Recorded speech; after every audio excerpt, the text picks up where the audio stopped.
Buckle up, it's the Junk Monk Podcast. Hello, and welcome to the Junk Monk Podcast. I'm your host, Kandyce Sloane, who you know from Instagram at Hardens and Hard Hats. And I'm Jon H, your guest host, who you know from this podcast. If this is your first time listening, let me fill you in. I am picking up where the Drunk Monk Podcast left off, hosted by Keiko Agena and Will S. Choi. I was a big fan of their podcast and was really sad to see that they stopped making their show, so I decided to pick it up and continue from where they left off. So here's the thing. Will and Keiko did their show a little drunk, and we're going to do our show with a little junk. So I've got my junk food here. I have a Slim Jim and a random lollipop that I found in the pantry. And I have a Chico Stick, which is a crunchy peanut butter rolled in toasted coconut, one of my favorite old school candies. Also, you must know I have seen every episode of Monk. I'm a huge fan. Started watching it in about 2007, and for the most part, watched it as it aired. I've seen every episode as well. I've watched it one time through all the way, and then I like to binge watch every now and again. That's it for this intro. So, Toby, if you're ready, let's start the show.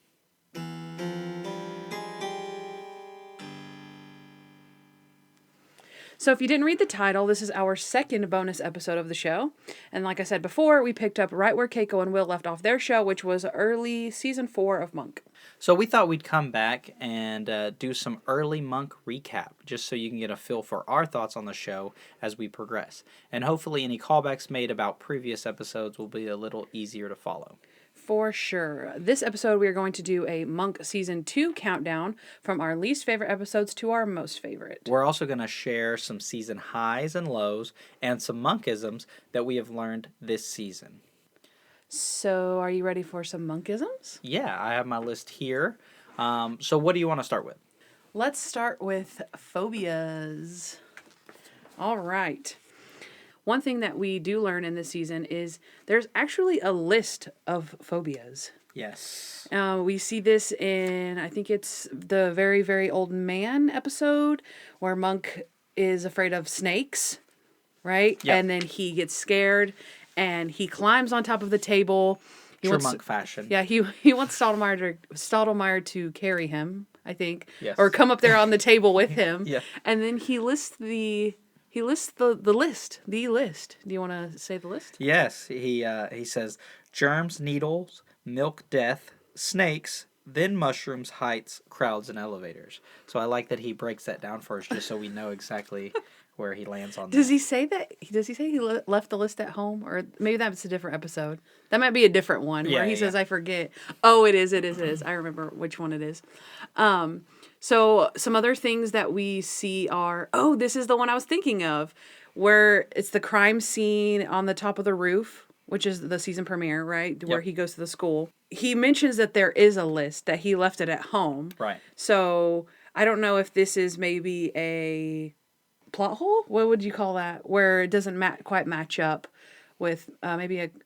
because he says that, like, his worst nightmare is, like, his 4th or 5th worst nightmare on there. Yes, right. But his height is what? Is that, like, 6th or 7th on the list? Yes, because Stottlemyre says, a crime scene on a roof, that must be your worst nightmare. And then he says 4th or 5th. Right. All right, I didn't bring the list. Yep. So either he forgot the list, which Monk doesn't really forget, so that's kind of one of those things, right?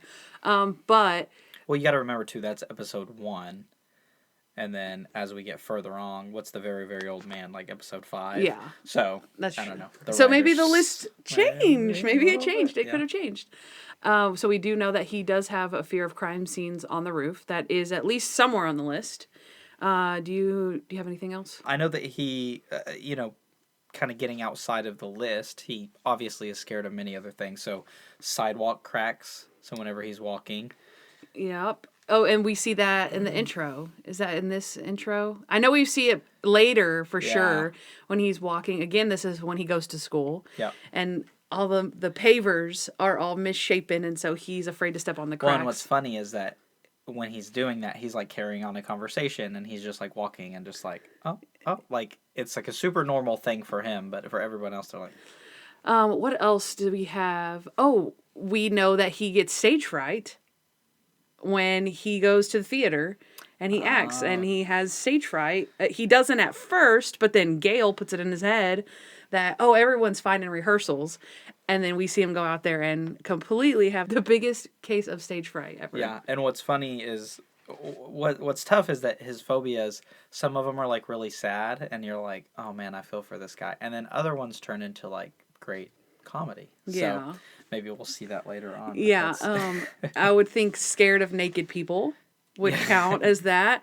We see that when I think it's Mr. Monk in the ball game, and they go to the art class, and the model is the teacher, Right. and he's naked in the front, and he just wants to give up on the case because the guy's naked, and who wouldn't be scared of that though? So that kind of falls into right. Also, we know that. Oh, this is what I was gonna say. So Sharona actually mentions in one of the episodes when she's afraid of elephants. Yes. Right. Yes. She has her own kind of sort of little list where whenever Monk says that her fears are irrational, she says, "My fears are irrational. You're afraid of milk, sidewalk cracks, and wind." And then Monk says, "Well, wind can kill people. Hurricane Edna, come on." so Sharona gives us a nice little list right there. And then do we have anything else? Just the kids at the Benji's birthday party. Oh, yeah. Whenever Sharona comes and she's like, "Monk, what are you doing?" And he's hiding in the kitchen and he's sitting on the floor. And what does he say? I'm playing a game called Are They Gone Yet? Or something. It's called Are They Gone Yet? Are They Gone Yet? And so we do know he is afraid of, he's obviously not afraid of kids, like Benji. Yeah, right. Yeah. But at the party when there's a bunch of rambunctious boys running around, he's terrified of that. Okay, we do have one more thing, is that he's claustrophobic. We do see that whenever he goes to jail, he's very claustrophobic and doesn't want to be in the prison because he says, "I don't want to be in here. It's like a prison." And she's like, "It is a prison." Yeah. So that's our. We might have missed something, obviously, because Monk has a lot of phobias, but that's the phobias. So what do we have next? Eccentricities. Okay. All right. So some things that maybe are just a little weird about there. So for one, I think most of his phobias were listed.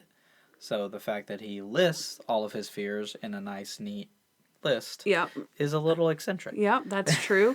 How about he only drinks Sierra Springs? Yes. That becomes... This is extremely highlighted when he goes to Mexico. Yes, and he won't drink any of the other bottles because the guy mentions every brand that they possibly could ever have. We have this one. We have Evian. We have Aquafina. We have this. It's the same water, sir, just a different label. Who knows that? No. Yeah, other than Monk, who knows that? Yeah. What else do we have? Packs obscure amounts of luggage. So, again, Mexico, when he's packing and he's like just packing everything in there. He packs all the water bottles, all of his food, all of his clothes, and his pillows and his pillowcases and his sheets and everything. Yep. That's true.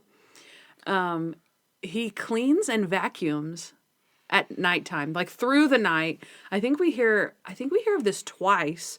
I know there's one at least where Stottlemyre says he was cleaning whenever he stays over with him at night, right? And he says, "Oh, he was cleaning all through the night." So that's when we kind of learn that. And then there was another incident with his neighbor. Yes, and when they got with the paper boy, when the paper boy gets murdered, he's like, "I was vacuuming at 4 a.m."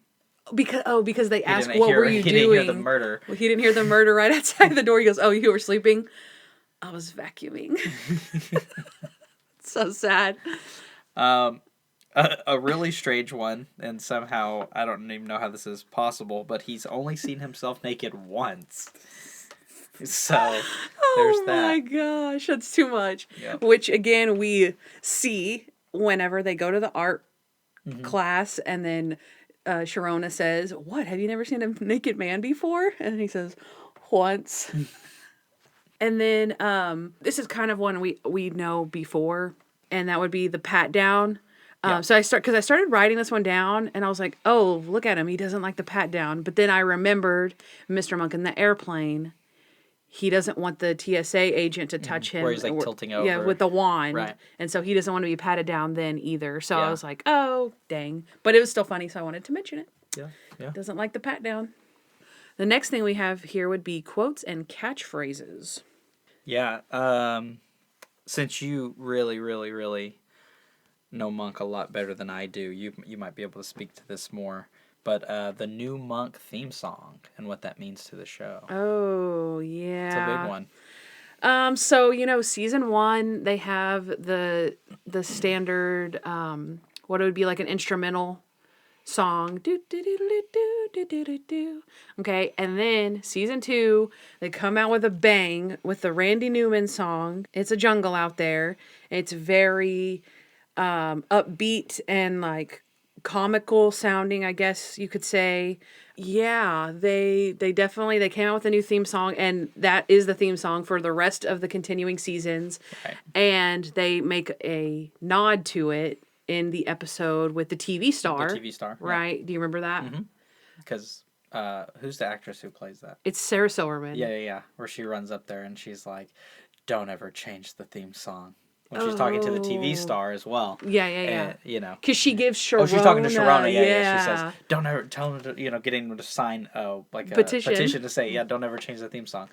Obviously, a nod to the new theme song. Yeah. And then at the very end, we see her say to Monk, "Promise me if you ever get a TV show, you won't change the theme song." And he says, "I promise." Yeah. So, which he broke that promise, just to be clear. Well, technically, after season 2, he did not change the theme song. That's true. Plot hole. For the first time this season, as it was kind of reintroduced in season 2 versus season 1, but he says it's a gift and a curse. Yes. So what does he say in the first one? It's a blessing. Yep. A blessing and a curse. Yeah. So in season 2, he says it's a gift and a curse, which is a great line that kind of carries you throughout, really, the entire series. Yeah. Yeah. That's true. I like his quote, and it's also a nod to the theme song, where he goes, "I don't think so." Yeah. And but the same thing in the theme song, but I don't think so. So that's a fun kind of. How have I just realized that? I did not know that. Yeah. That's not even funny. What? My mind is blown. Yeah. Oh my gosh. But I love like. Oh my gosh. Okay. Just Tony Shalhoub's like the way he delivers that is just great. Yeah, when he's that's like the oblivious monk, or because like in the oblivious monk moments where they're like, "Monk, it is this way," and he's like, "Yeah, I don't think so." But then you've got other instances. I like it when he's like treats them like they're stupid because they're like ask him to. I can't think of like exactly using it, but it's like whenever they tell him like, "Oh, this or this," and he's like, "I don't think so." Yeah. like to do something. Yeah. I know. Like, I can't think of Can you hear yourself right now? You sound so stupid. Yeah, I don't think so. Yeah. I love that. No, yeah, that's good. One thing too that I noticed that I wasn't 100% sure, I guess on season 2 is when he starts it where he wipe and he snaps. Yeah, again, that could have been something that we missed, but I remember, I want to say it's in Mr. Monk and the Ghost of the Circus, because Sharona is ignoring him at that moment, and it's very evident whenever he says wipe and then snaps. And she's not there. Yeah. So that was just like a moment that stood out to me because of that. And then the last one is, and this one's a pretty good catch, I might say. Okay. It's whenever he is talking to someone, again, sorry, it's probably in season 1 too, because I'm thinking back, but it's still a good one. Whenever he talks to someone either in person or over the phone, and when he basically over-explains that it's him, so he'll say like, "Hello, this is Adrian, Monk," and they're like, "I know it's you, Monk," or whether he's talking to Sharona, who literally knows him, all the time. I know it's always you, like no one else calls me. Of course it's Adrian, of course it's Monk, whatever. But then sometimes with strangers, he does the same thing. When he's talking to them face to face, he just says, "Hello, this is Adrian," or, "Hello, my name's Adrian, Monk." Like, yeah, we know. So what else do we have? Oh, okay, so the next thing would be Trudy's case, right? We talked about things in season 1 that we learned about Trudy's case, and I kind of mixed in I kind of mixed in things that aren't necessarily about Trudy's case, but some things that we learn about Trudy in general, just in case those things are relevant as we continue on with the show, right? So, in the first episode of the season, it actually kind of comes out with a bang because when he goes to school, It's like it's all about. yeah, it's Trudy's alma mater, her high school alma mater, right? And so we learn a couple of things about her that I want to say this is the first time we've ever heard her maiden name, which is Ellison, right? So Trudy Ellison. And then, do you remember what else we learned about her at the school? Yeah, I mean, really kind of all of the stuff that does center around. So the fact that she was valedictorian, that she was on yearbook. So those sort of things of just kind of a background that's not really relevant or necessary for her story, but just things that we did learn about her being in school. Yeah. Is that the one where they have the tree? Trudy's tree, and he sits underneath the tree and reads the poems, and that's where she would write poetry and stuff like that. Yeah. So there's another Trudyism. One really big thing that I would say maybe does relate to the case is we learned that Trudy was in the car because Adrian's brother Ambrose had asked her to go get cough medicine. So, we learned that in Mr. Monk and the Three Pies. I mean, I don't honestly, like, when I say these things, I honestly don't remember what they have to do at the end because I think I've seen the final episode once. So I honestly don't remember, but I figured that it would be something good to add since it directly is related to her being in the car and why she was in the car. Right. At least up to the knowledge that we have now. Right. Yeah. Whenever he goes to prison, whenever Monk goes to prison and he's dealing with Dale the Whale and getting information. So Dale tells him that the bomb was actually, I guess up until this point, Monk has assumed it was for him because he was the detective. He was all of this stuff. Oh, so he's been carrying that around for him for whatever, 7 years or so, 6 years. And so Dale explains to him that the bomb was not meant for him, that it actually was intended for Trudy, which obviously devastates him, but also angers him because now he wants to figure out who it was. And then it sends him to New York to look for somebody who was involved in that. Right. And also, does that not mean that Dale the Whale knows everything? Right. He's like, oh, well, I mean, I don't know, but I do know that the bomb was made for Trudy. Like, really, bro? You know everything.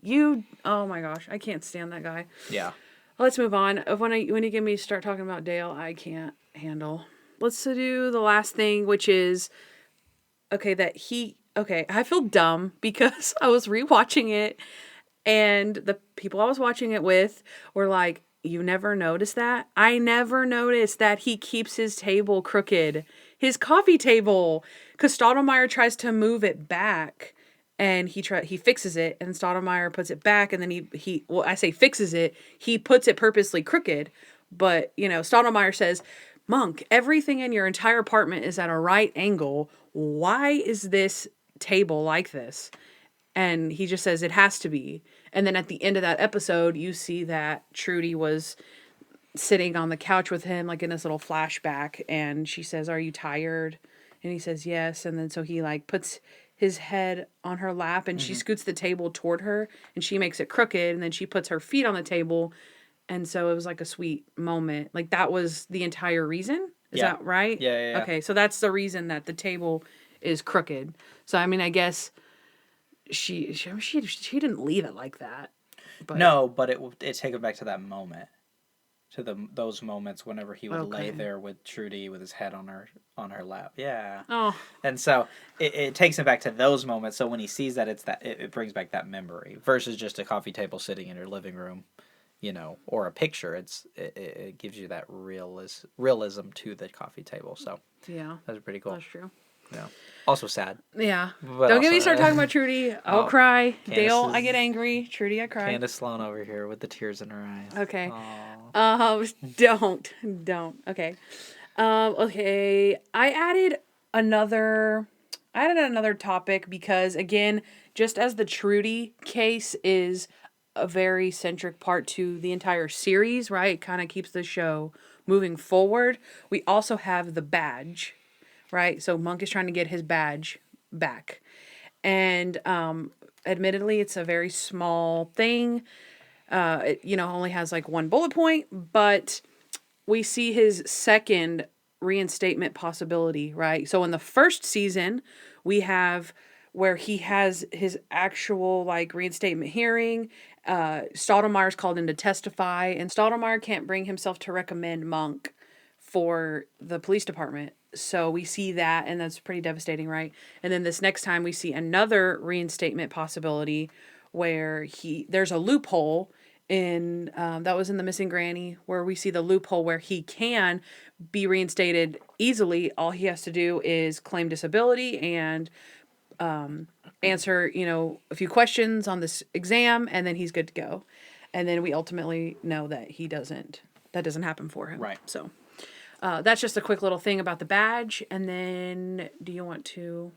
Yeah, next thing we have is are the Monk relationship. So we get to see some people that are in his life maybe before we get to know Monk. Yeah, so we see in the season opener that we're introduced to Trudy's alma mater, right, where she goes to school, where she went to school in high school, which helps us remember that Trudy's murder is the premise of the show, right? So basically, whenever a season premiere happens, they're trying to catch up everybody who's just now starting to watch the show. We see the reintroduction of her character because I remember when they're on the roof and Stottlemeyer and Randy are talking to each other, Randy makes like the most obvious comment ever and says like, Trudy Monk, his ex, his dead. And then Stottlemeyer's like, Randy, I know who Trudy Monk is. But they're trying to introduce us, people who haven't seen it. They're trying to reintroduce us to Trudy's character and kind of catch everybody up. So, okay, next we have Stottlemeyer and Monk, the conflict. So the obvious one being that they never believe Monk.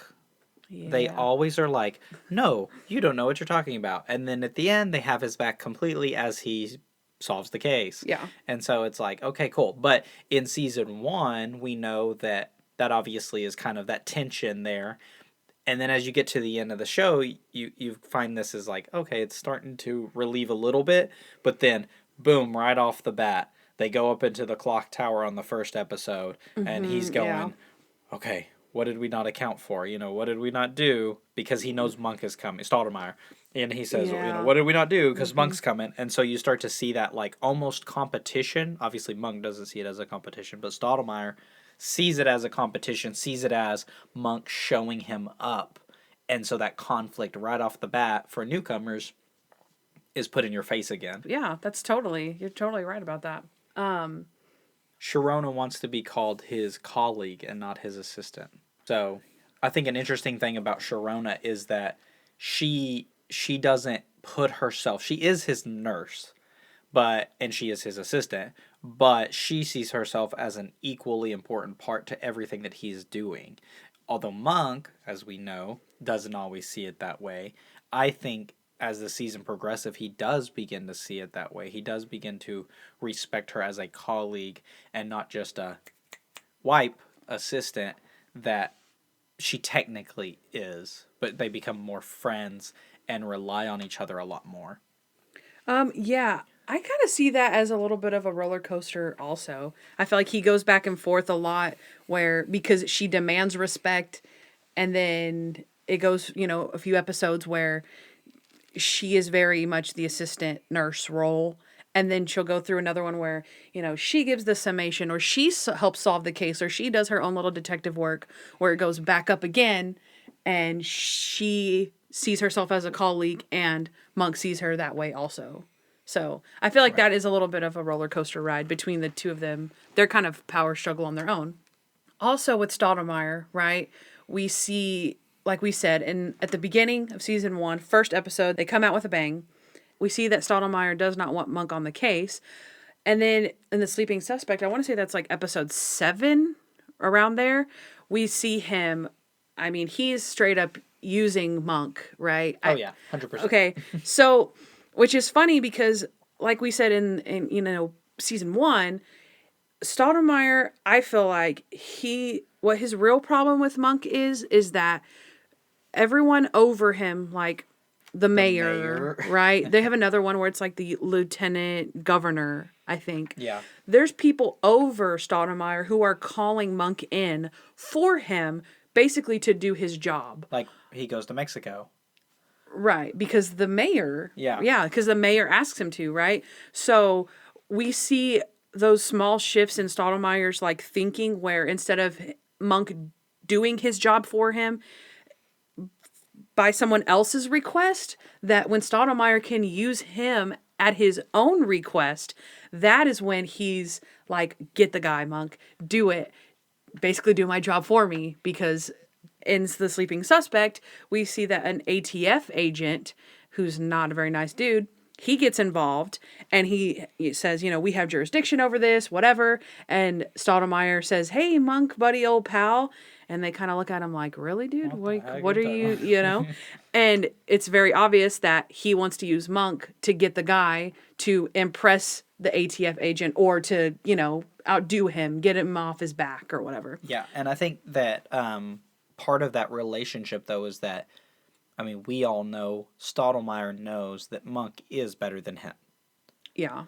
And so it's like, but as with anyone, we don't always like to hear the truth. So it's like, he doesn't always want people calling in over him and saying, hey, take this guy who's better than you. And so even though he knows it, he doesn't like it shoved in his face. So in this instant, he knows Monk is better, but it's not being shoved in his face. Yeah, that's a really good point. Yeah. Let's see. Let's do something else about Stoudemire. This is, I believe, where we get introduced to his wife. I don't remember seeing her in the first episode. In the first season. But she does, if this is her first introduction, apologies if I'm wrong, but in The Very, Very Old Man, we see her being introduced because she makes the documentary about the old man. They have a huge fight where Stoudemire ends up on Monk's couch. And so you kind of see, this is kind of the introduction to their relationship, that it's not always the best, that they fight, that they also have very stark differences between them. Like lifestyle. Like lifestyles. Everything. He likes guns and she doesn't like guns. Like He's a police officer. She gives him the fountain for his office and the dream catcher and all these things where it's like, that is not Stoudemire, No. Yeah. So it's a very good introduction to how different they are.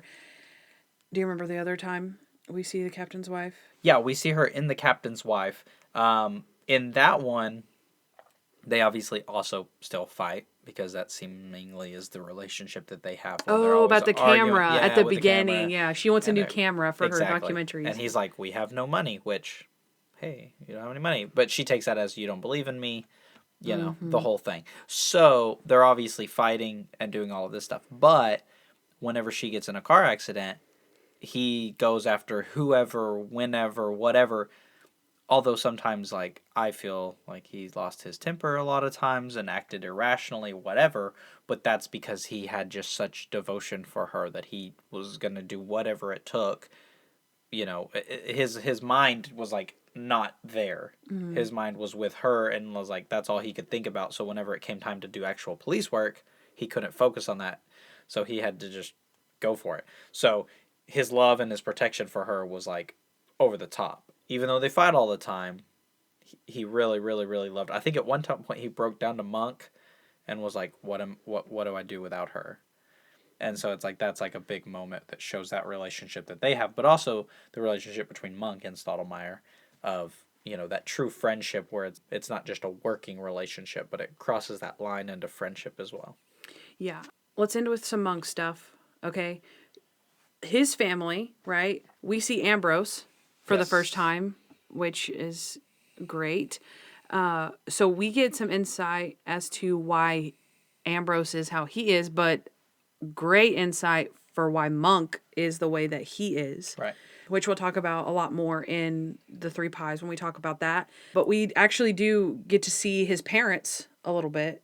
Yeah. We see, do we see a picture in this one? Yeah, because they're all standing apart. Yes. And they're like, do y'all always stand that far?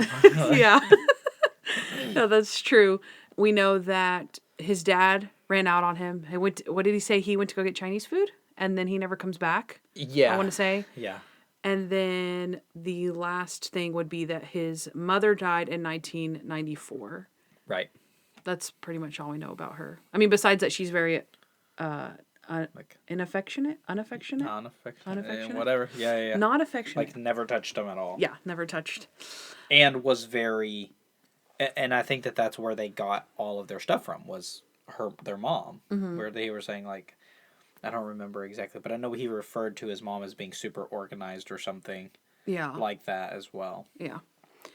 So we have a couple more relationships, but I think we're going to talk about those when we talk about the episodes. Right. So I think we're good. We're good to move on. I think we're good to move on.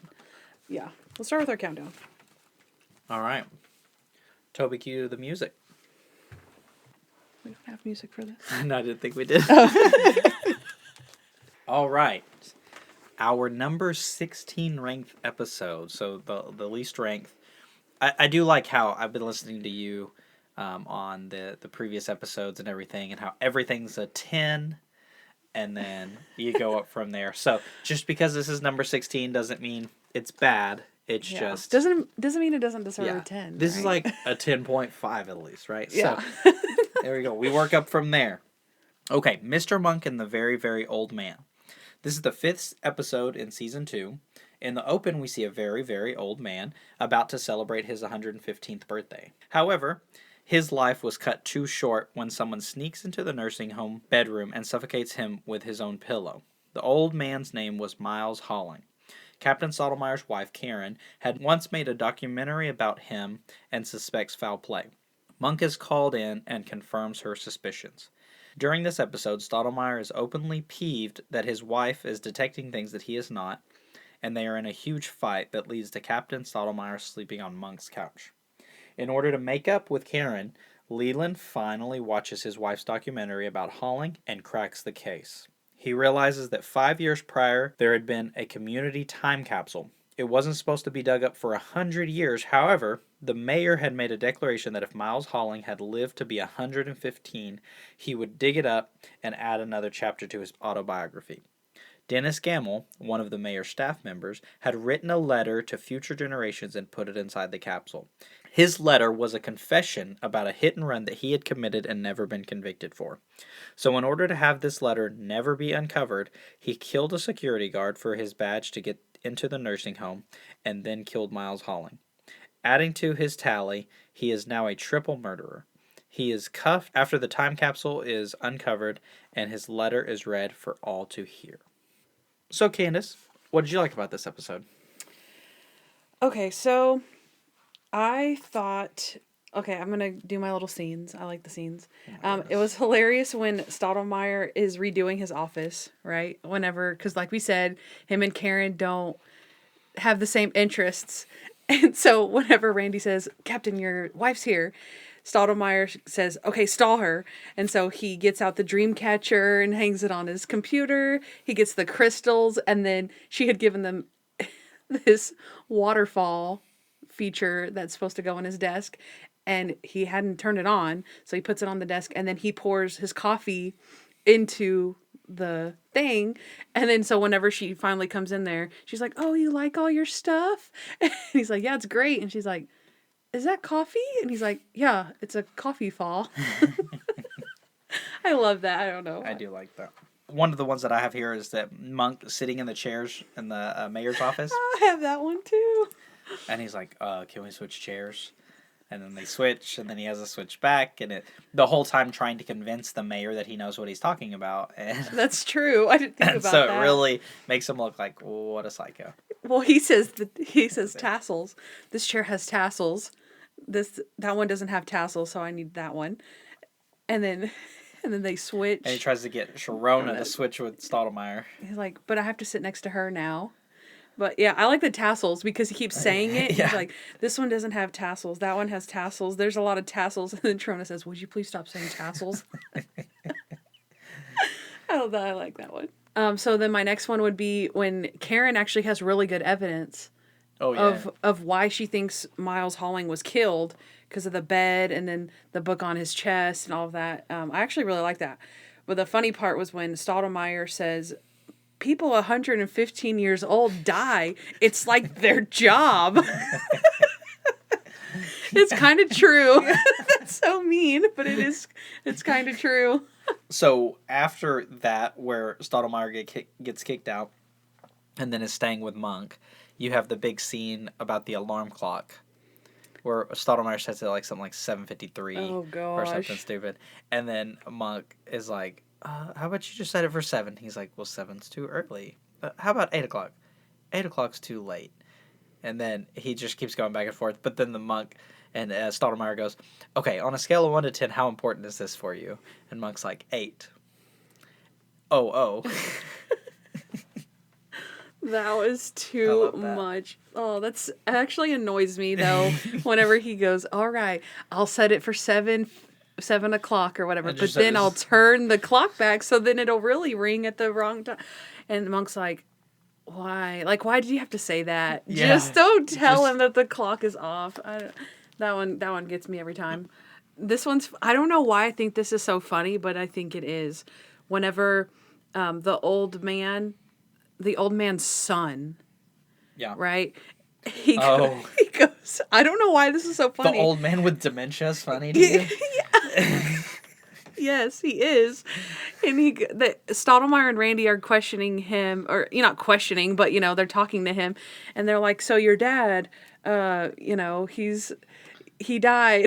I don't know how to set this up, but the man just says 114. Now that's old, but it's still too young to die. You know what I mean? Oh my gosh, I can't. I don't know. I don't know why I think that's so funny, but I think it is. And he says it twice. But it's still too young to die. That's all of the stuff I have listed here, but when Monk is making pot roast for dinner, he wants Stottlemyre to call.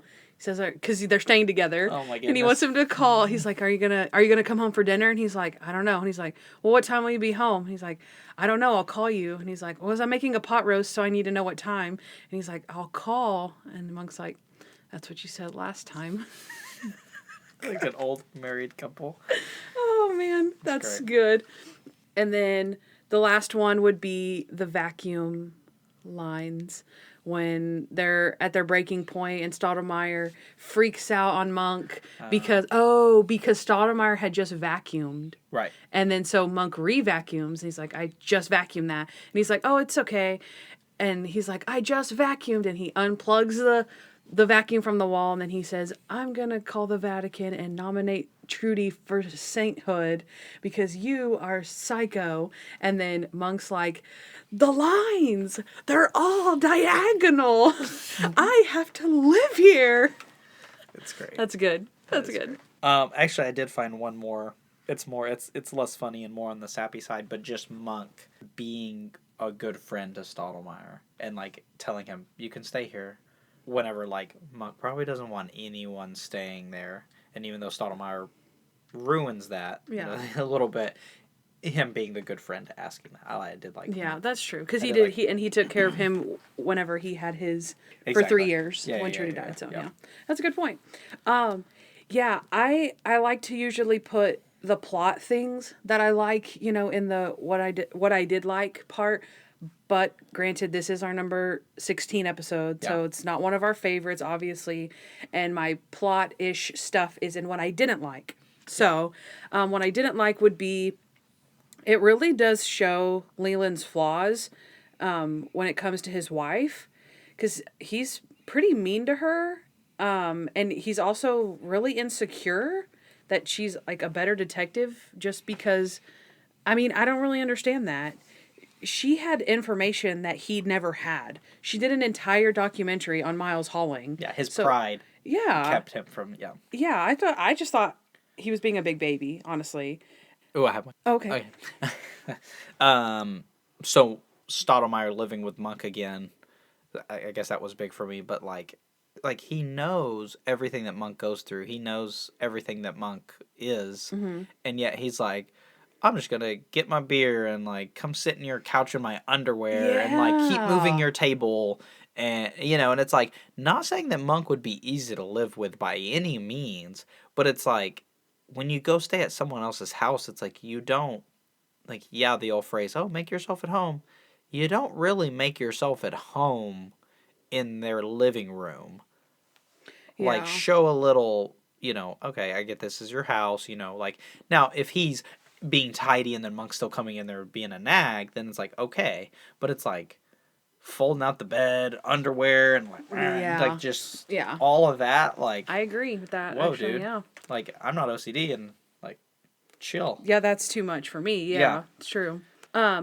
This is kind of a random thing, but I don't like that they killed the old man. Obviously, like, it's sad. Especially like, he's all like bopping to his music. I know, and that's why I put in the synopsis that he was still too young. Still too young, you know what I mean?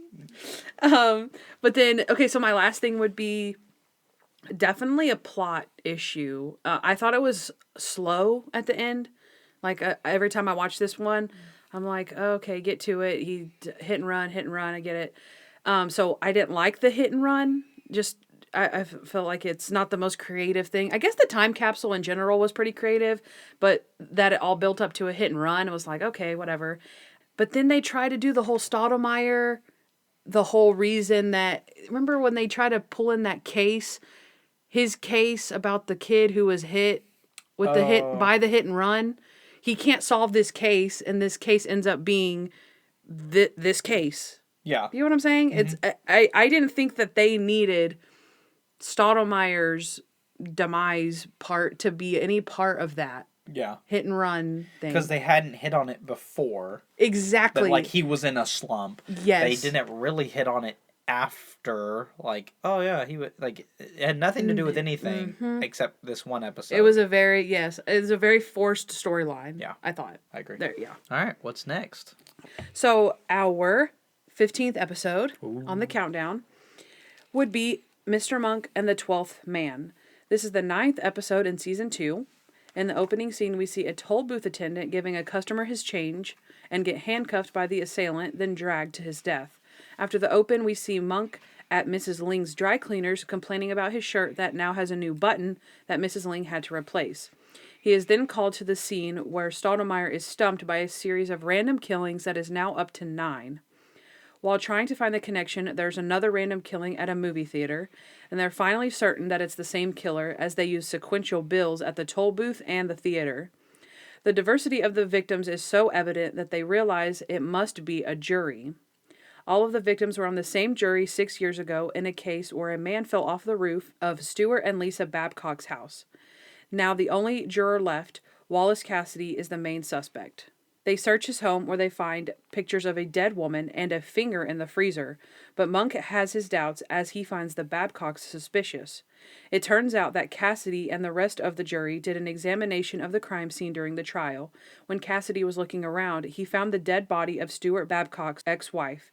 He started blackmailing the Babcocks with the photographs and the finger. When he kept asking for more money, they decided to kill him. However, they didn't know which of the jurors was blackmailing them, so they started taking them out one by one. Monk finally finds proof in a shirt sleeve that was torn off during the attack of Juror 11. The stitching was Mrs. Ling's signature stitching that was the same as Monk's new button. Ling helps the police by confirming that the sleeve was in fact Stuart Babcock's, and they immediately arrest the couple. So that was Mr. Monk and the 12th Man. So, what did you like about this episode? So one of those, like, towards the end, you were talking about his button. Whenever Monk gets his shirt back from Mrs. Ling and has his button threaded that obviously no one would ever see, and he's, like, covering it up and, like, hiding, and then at one point he, like, yells at someone, like, you're looking at my button or something like that, and he's, like, embarrassed by this, like, button that's on his shirt. I thought that was, like, kind of funny because it continued throughout.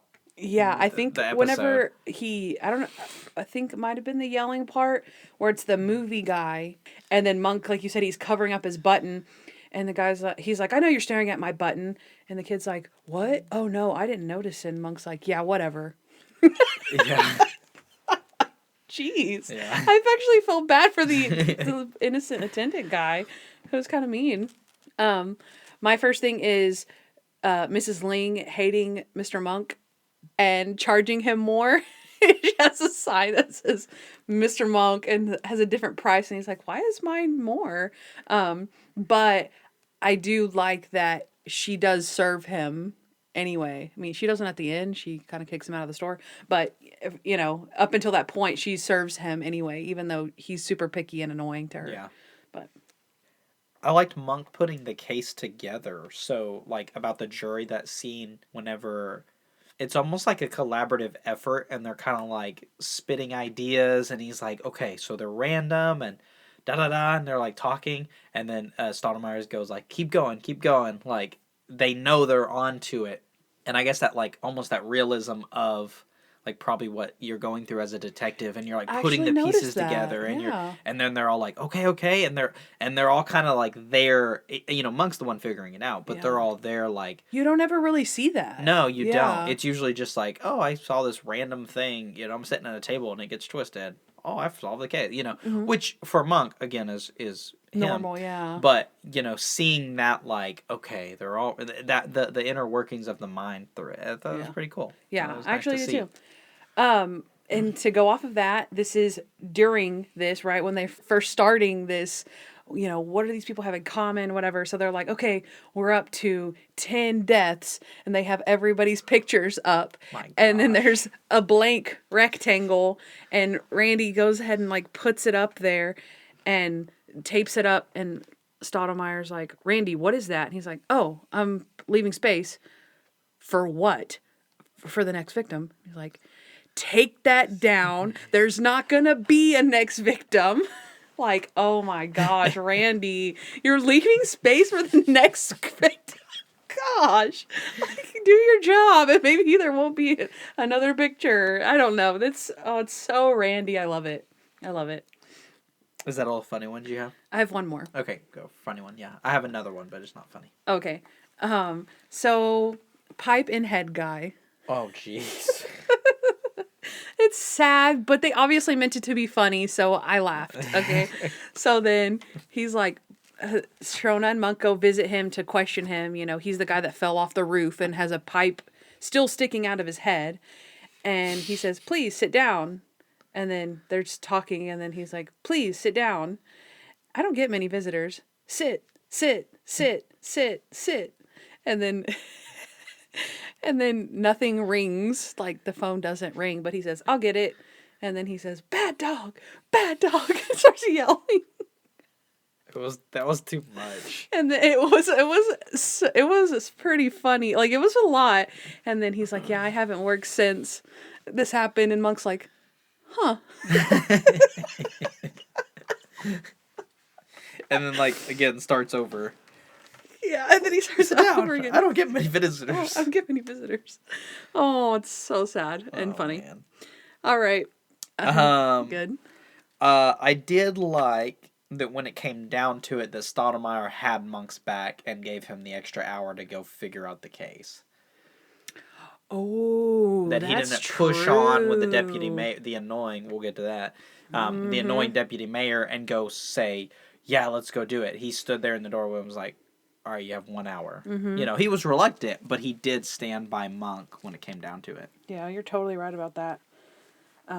Yeah, get into what you didn't like, because I felt like you were going somewhere with that. Yeah, no. So the annoying deputy mayor, like, so the fact that, and nothing against him, I guess, personally, because probably most mayors or whatever would do something similar, but like how he just continued to try to push the case along through his expectation or what he wanted to do politically, and not actually allow the case to actually develop and turn into, go where the evidence led or any of that. He was trying to push it along, like, oh, this guy, okay, cool, yep, it's him. Oh, this guy, okay, it's him. Oh, this guy, okay. And he was like already going to the press, already doing all of this stuff. Yeah, and he's like trying to make the 6 o'clock news. Yeah, and you're like, dude. For one, there's a 10 o'clock news or 9 o'clock news. Or tomorrow. Like, and it's like, give the guy a time to get it right. And then, I guess that goes back to what I did like, though, is the fact that, like, when it all comes full circle, we see the scene where Sharona is getting the parking ticket or whatever, and she's like, oh, I used to date him, and he's like, the ex-deputy mayor, and so it kind of shows you that it comes full circle, and it doesn't pay to do that. So Yeah. But yeah, that was because he also a little much. Yeah, well, he also was rude to Sharona, like straight up. That is true. Because she's like, hey, my boss, he's good at this. You got to trust him. This can ruin your career. Yeah. And flat out just foreshadows that. Yeah. And he's like, hey, babe, I trust you to pick out my tie, not for the big stuff. Yeah. Who says that? Exactly. What a pig. What a tool, man. Yeah. Okay, so what I didn't like, or one of the things I didn't like, was Stottlemyre using Sharona. At the very beginning, he acts like he's being nice. Yeah. Right? And he comes up to her like, oh, yeah, your world's about to change. People are going to use you, and you're not going to know who to trust. But I mean, if you ever want to go on a double date, with the mayor, and me and Karen can go, and yeah, just here's my card. Just give me a call whenever you need. And you're like, really, Stottlemyre? Yeah. Like, come on. Yep. Which also, to be fair, Monk does say that he hopes that Sharona could possibly help get him reinstated if she's dating the mayor too. So, but he feels guilty about it. He does feel guilty about it. Stottlemyre doesn't, and Monk never says that to Sharona. He says it to his therapist. Yeah. So totally different. I stand by what I said then. I think Sharona, which most people probably would, but Sharona giving into the attention. Yeah. And like completely just like going off of like everything that is her life, helping Monk, solving cases, all of that, to just be like wowed by everyone. Oh, that's true. Because she actually starts neglecting her job. And Monk's like yelling at her like, Sharona, look over here, look over here. And she's too busy like soaking in the attention to like care about anything else. I didn't like seeing that Sharona act like that. And I don't think that that's true to Sharona necessarily, but at the same time, that sort of thing does change people. So I honestly, for my ranking, for it to be all the way at the bottom here, I had a hard time following this one.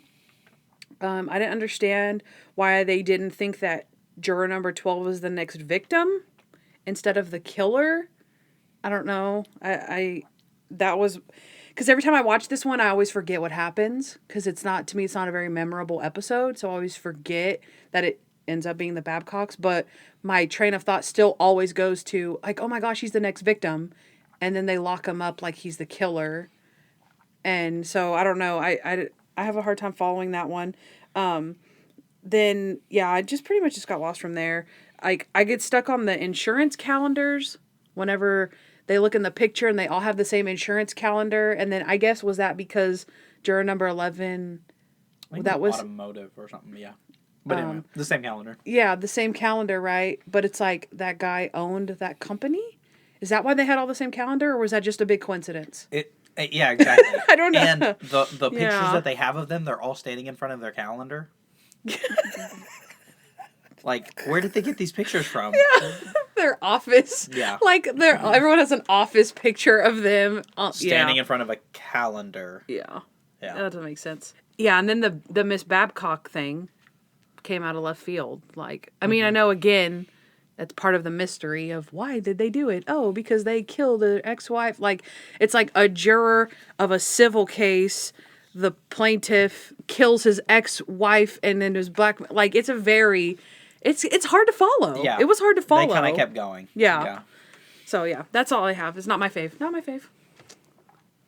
All right, next up is the 14th ranking on our list. It is Mr. Monk Goes Back to School. So this is actually the first episode, so the season premiere of season 2. And we got it ranked as number 14.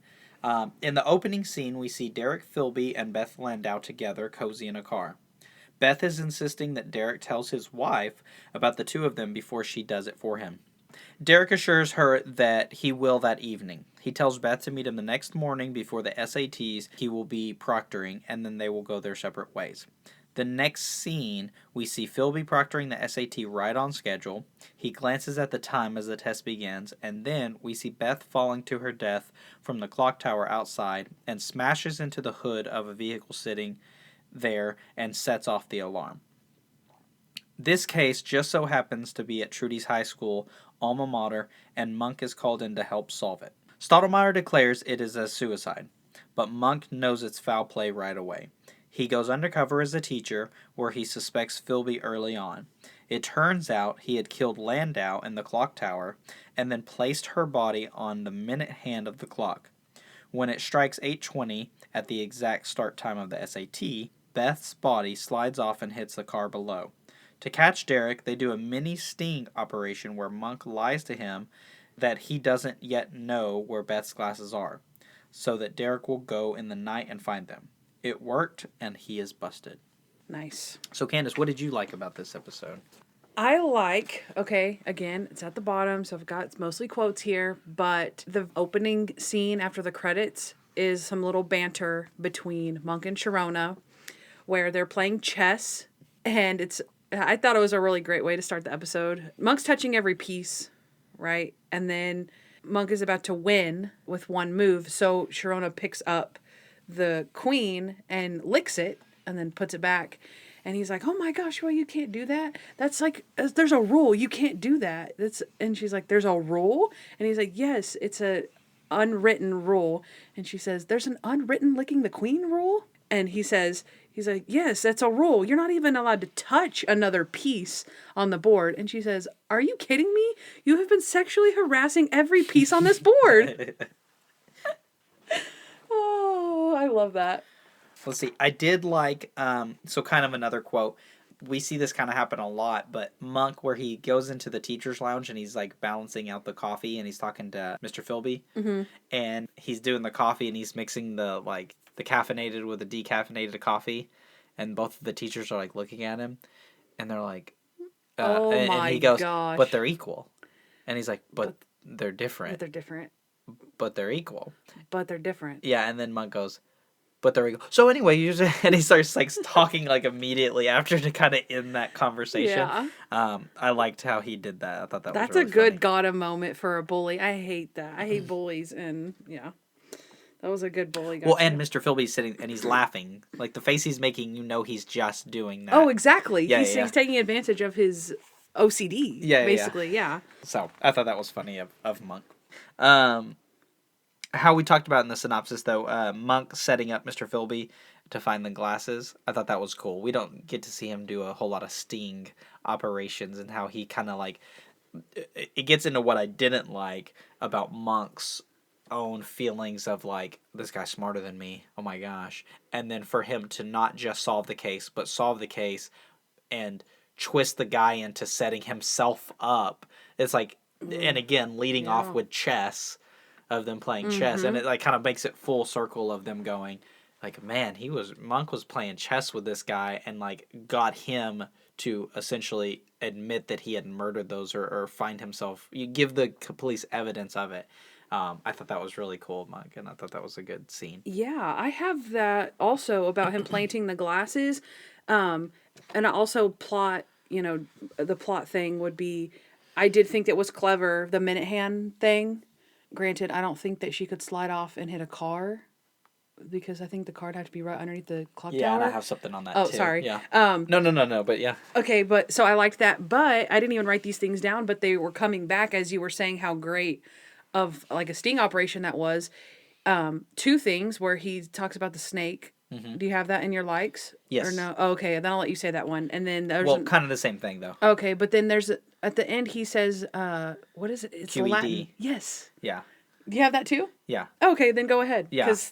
Well, no. It's both the same. So I don't remember what he said. But they're essentially both the same thing. Is that? Yeah. The snake one I really like because Mr. Philby is this like great teacher and like all smart and stuff, and Monk is doubting himself, and he's super smug as all the criminals are. It's prove like it. real, like yeah, prove it. Like, how about deny? How about I didn't do this. What are you talking about? Yeah. And so he's like, so you know, it's one of the great laws of physics or whatever. Something can't be two places at once. And there's a snake sitting there in a cage and a mouse sitting there in a cage. And he's like, you know, if this mouse disappeared, you would initially blame the snake, but then you'd realize that he can't be two places at once. He can't be in the cage with the mouse and in his cage. And he's like, so the snake couldn't have done it. And then Monk just like looks at him and is like, I think the snake did it. Yeah. Burn. Yeah. I love that. So really good scene there. Monk not backing down to murderers. So where do murderers like fall on this list? Yeah, I don't think murders are on the list. I don't think he's not scared of. It's under elephants. Yeah, he's not afraid of elephants. So I did like that the QED demonstration. I forget what the actual something at demonstrata or something, yeah. but like end of Thus demonstration. It is proven. Yeah, like so in math they do that a lot though. It's like they'll put like QED is the end of that, whatever. Okay. Problem that they're solving or whatever. So that's what it means. Like thus it is proven. Yeah. Like you're saying that. Okay, this problem is solved. Yep, QED. Okay. And so whenever they're doing that, they kind of lead into it by Monk again. Monk's just like a hard A in this one. I like, know. but Monk. I know we ranked it so low. Why did we? Can we address why we ranked it so low? I think again, it wasn't that the episode was bad. It was just that there's episodes that were better because the whole episode, there are funny parts that make it seem like, oh yeah, it's really great, and Monk is a hard A, but Monk's a hard A in like a lot of these episodes. Yeah, it's true. And so it's like we're really kind of, because if you notice, almost nothing is about the plot of this episode. Mm-hmm. There's not much that like pulls you at anything. It's like, yeah, he tricked the guy with the glasses. That was cool, but I mean, yeah. So there wasn't a whole lot of like plot creativity. And also I feel like you have to be harder on the season premieres and the season finales. So I feel like because once we started watching these episodes, it was like we both had the same feeling once we were done with the first one that we're like, yeah, that wasn't the best episode. So then once you start ranking as you keep going, that one just keeps getting pushed to the bottom because it's like, yeah, for a season premiere, it just wasn't as great as it could have been. Yeah. So I feel like that. Because on the things that I didn't like was the Monk getting bullied. It was nice that he stood up for himself, but still bringing Monk back down to him getting bullied in school. I didn't like that. That coach was annoying. Yeah, yeah. And then also one of the ones that I had here was which you talked about. So obviously, and this is like demonstrated throughout the episode, but he lays Beth's body on the clock tower at 8:15. Okay. And they mention it multiple times that it's all the way across campus. And he's proctoring the SATs all the way across campus. And yet at 8:20, he's sitting there calm as a cucumber, looking at his watch to check the time. So he set her body at the top of a clock tower, ran all the way down, all the way across campus, handed out the test maybe, sat down with no suspicion by 8:20? That's a great plot hole. I mean, yeah. Granted, maybe it was a small, little bitty, tiny campus. It doesn't look that way. But they said multiple times, you parked all the way across campus and you ran all the way over here. Mm-hmm. Like, as if it was far away. Yeah. Not like, oh, you're 100 feet from your classroom.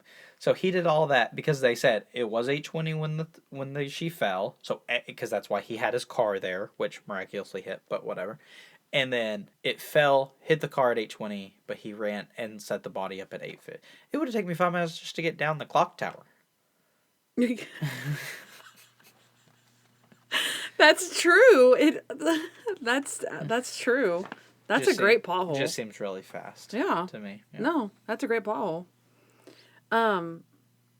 The only thing I have that I didn't like, which doesn't really make any sense, but is the bully scene, the first bully scene where the kid throws the chalk at him. Yeah. And makes him freeze up and like yes. that was not a great moment for Monk. But I only really like bully scenes if they get revenge on the bully. Whoa. And that didn't really happen. Right. With that kid. Like Sharona does like step on his foot and say, "I don't work here, punk." But I didn't think that was a good enough moment for Monk to have payback. So yeah, no. That was it. I mean, I think we pretty much summed up what we didn't like. For our overall, theme. So, all right. So what are we on, number 14? 13. 13. Okay. Yeah. All right. This next one is Mr. Monk and the Missing Granny. So this is the 13th episode in season 2. In the open, we see an old granny sitting in her living room talking to a stray cat she found. Behind her, we see 2 masked assailants sneaking into her house. They tie the lady to her chair, hoist her up, and carry her out to their van. As soon as they pull away, the woman's granddaughter, Julie Parlow, runs up and is shouting for help, but they get away with Nana. At first, the police suspect a radical group is to blame, as the living room is tagged with their symbol. But when the criminals call the house and agree to a strange ransom of serving homeless people Thanksgiving dinner, Monk is very suspicious. After the turkey dinners are served and Nana is returned, Monk is still on the hunt for the kidnappers. Nana's clues lead them to the home of Harold and Carol Maloney, opera-loving antique dealers. Nana recognizes the couple from when they came over to see if the stray cat belonged to them. Also, in the episode, we see Julie Parlow promise to help Monk get reinstated. He can claim disability with his OCD, and all he will need to do is take a test to get his badge. When he goes to take his exam, his disorder causes him to only get one question answered.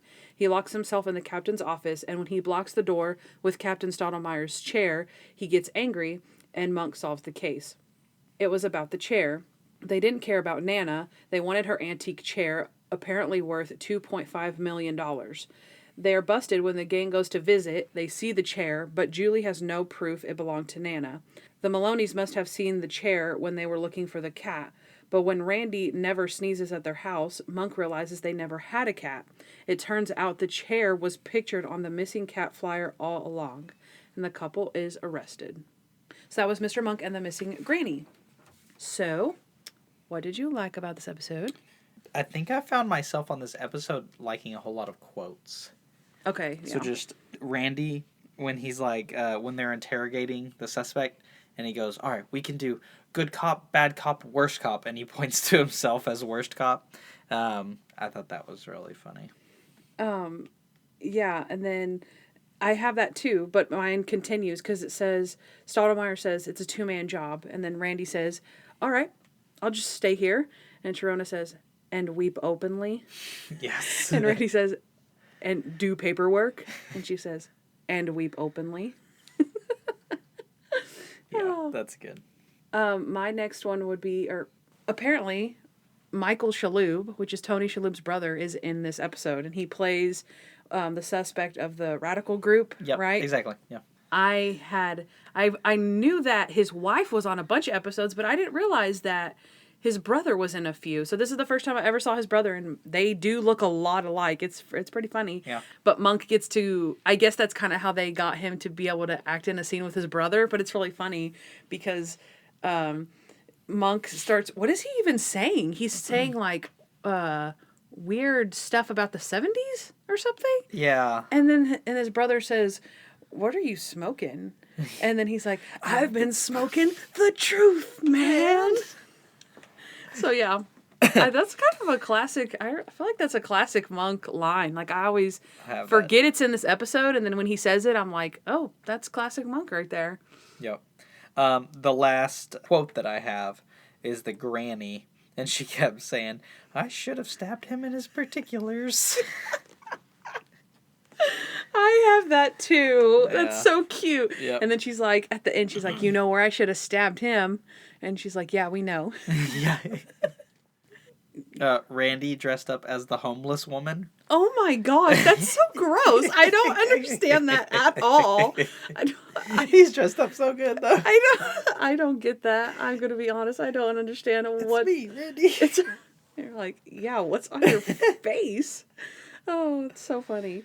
I like when they're at the homeless shelter and Monk wants to give the guy gravy. The homeless man, and he tries to give him gravy. And he's like, I don't want gravy. And he's like, but everybody else is eating gravy. Yeah, but I don't want gravy. And he's like, okay. And then she's like, let it go. And then later you see Monk walk up to the guy's table and he's like, oh, here you go. And he's like, what is this? And he's like, oh, I thought you said you wanted gravy. And he's like, no, I didn't. I don't want gravy. And he's like, okay, how about this? You eat the gravy. And he said, that's it. You eat the gravy. Not funny one, but at the end, whenever Sharona hangs his cop uniform back up, because Monk kind of gives up and like puts it in the, I don't know, whatever little cabinet. Yeah. And then she hangs it back up in his armoire for him. Yeah. Okay, so the plot, I actually thought the chair thing was pretty good. I don't know, like... Because you wouldn't have thought about that. Like, oh, the granny got stolen. Like, you'd be like, yeah, I want my granny back. Yeah, but what I love those things where you do see the chair on the flyer and no one thinks of it. Like, you don't see it as the audience, like, oh, obviously it was a chair, or obviously the chair. Even after they say it was the chair, Right. you don't think back to the flyer, like, oh, well, they must have known because of the flyer. Like, that's so. I don't know. Like, I like those things where you see the clues beforehand and you're like, how did I not notice that? So, yeah, I actually like that. I feel like that was actually a pretty decent plot thing. The criminals, they were one of just the money grubbers. Like, they weren't super evil, but I mean, sometimes it's better than the psychopath ones. So I didn't hate it. I didn't hate it. Do you have anything else? Stuff I didn't like. Okay. My only other thing that I guess I would say that I did like, not necessarily, again, it's not a funny part, it's sad, but when Monk is struggling to decide whether he's disabled or not. That's a pretty big moment where he's sad about that. Like, am I disabled or what? So I felt like those are pretty good. You found pleasure in that? Again, I said, oh my gosh. I like the part, okay? I'll leave it at that. I liked it. Didn't like... Who likes to see a granny get kidnapped? Yeah. She's just sitting there rocking in her chair, and then they're like... She should have stabbed him in his particulars. But for real though, so I was like, that opening scene is a little hard hitting when you see like come around the face and like grab her, and you're like, oh my I will gosh. say it's better than the old man though, because she doesn't die. That is true. And she comes back. That is so true. Yeah. So, but in that moment, you don't realize that she doesn't die until you see him carrying her out of the house in the chair. Yeah, it is kind of creepy. It's like when they're dressed holy in crap. black and they're coming around the. Yeah, I get what you're saying. Geez. Yeah, it's creepy. But yeah, that. I'll just say, okay, so since you think that I like Monk's Misery, I think it's really sad when he can't do the test because he keeps messing with the pencils. Yeah. That's really sad. I didn't like that. Yeah, they try to like bring humor in with the guard, like kind of joking with him about it, but it's like, it's sad. That's super sad. Yeah. But yeah, that's different than the disabled part. Yeah, because that's him trying to do the test, and he really is like...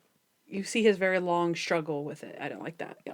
But the way that that's shot, though, where it's just a camera and him, like, you feel it, like, the time passing in your own life of, like, how long it's taking him to, like, do... And you, like, feel the pain of him, like, sharpening his pencils again, and you're just like, oh, gosh. Like, it's so drawn out that you just, like, feel it. Yeah, actually, in the Drunk Monk podcast, they mentioned that...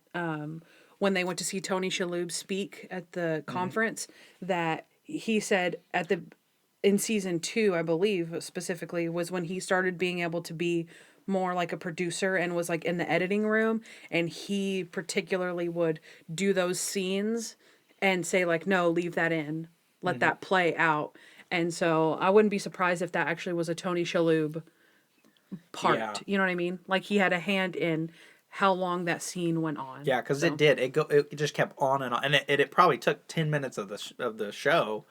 It felt like. Yeah, it feels like it. And yeah, it's like, probably it's probably about 2 minutes or 3. But it feels like it took 10 minutes of the show, and you're just like watching it, like going, "Oh my gosh!" Like his whole time is just going away, and he's done nothing. Yeah. Yeah, and then so on a broader thing that I didn't like was just the fact of him like getting his hopes up again.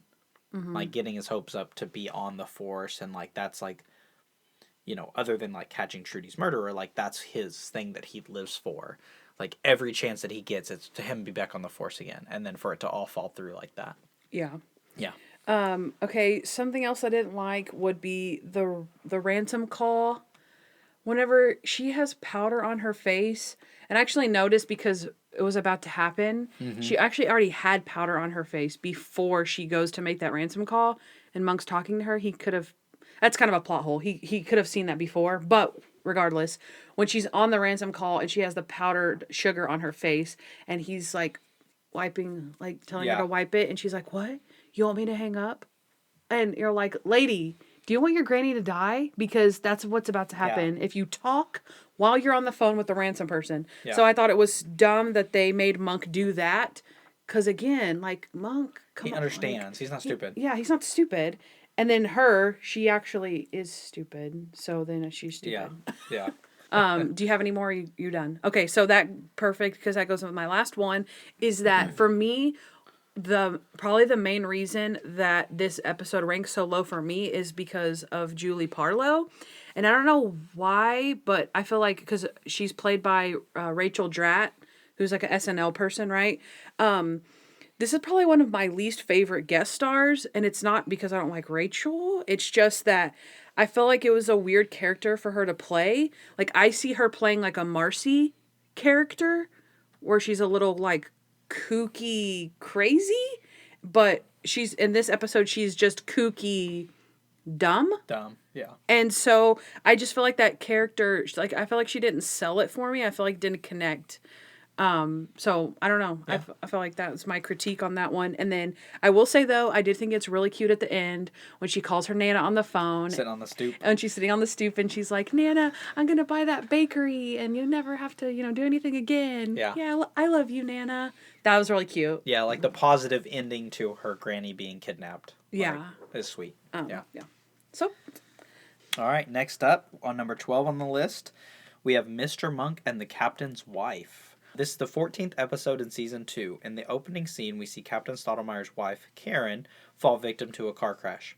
We see that there is a sniper taking a shot at a tow truck driving down the road. When the driver is taken out by a single shot, the truck crashes, which causes Karen to wreck as well. With Stottlemeyer on the brink of breaking down about his wife, Monk steps in to solve the case. They originally think it is the work of the Union, who had been protesting for some time. But when another driver is taken out, Monk thinks that crime may be to further convince the police to draw attention away from the real criminal. At the crime scene, Sharona finds a dog belonging to an Evan Coker. When they take the dog home, Sharona is charmed, but Monk is preoccupied with the neighbor's sundial. He tries to fix it, but not without the grumpy neighbor scolding him in the process. With the captain still on the hunt, Monk offers to take the Stottlemeyer boys out to lunch at the 50s diner. With all the dancing and commotion, one of the waiters bumps and turns their table, and Monk solves the case. He, of course, is correct that it's not about the Union, and we realize that it is the work of Evan Coker. It turns out that Evan Coker had previously committed a crime with a gun that he had kept in his car. When he was awakened by a tow truck one morning, he realized that his car was being repoed with the gun inside. He quickly ran out of his house, across the neighbor's yard, and inadvertently hit the sundial. This, of course, is how Karen was harmed, and Stottlemeyer is not too pleased when confronting Coker in the end. But he is able to restrain himself. They ultimately find the gun that Coker had retrieved, and they take him away. And that was Mr. Monk and the Captain's Wife. Kandyce, what did you like about that one? I liked the beginning where Monk is talking to the garbage men, and he's telling them, he's like, hey, where's Tully? And he's like, oh, he's on vacation. Oh, well, Tully puts my garbage in a certain sector. He puts it in Sector 9. Yeah, I like the Sector 9. Kind of going with the trash theme at the end of the episode where Monk chases down the trash truck and jumps on and is throwing trash out to catch the killer. And that gets tied in a lot with what this meant for his friend, what it meant to Stottlemeyer, what it meant to everybody, but him being able to, because on a normal Monk, he'd be like, oh, screw that, I ain't chasing down that, Yeah. But because of everything that it had tied to it, you believe that Monk would do that in that instance. Yeah, that's true. Yeah, that's what I have. He overcomes his phobias and gets on the garbage truck. And I put that he did it for Karen, but I feel like he was doing it for Trudy through Karen, if that makes sense. Mm-hmm. So I do agree with you, but I also feel like, again, he's putting himself in Stottlemeyer's shoes, which are his shoes. Mm-hmm. So he's kind of doing it like proxy Trudy, So I liked when Sharona gets the dog, Adrian. She names it Adrian. And then when they're going to return it, she's like, Adrian, quit or I'm going to spank you. And Monk's like, are you talking to me or the dog? And she says, both. That's cute. That's kind of the only funny thing I had. Actually, I didn't have a whole lot of funny. Yeah. The only other thing that I had that was kind of funny was whenever he's in Dr. Kroger's office and he's talking about the percentages.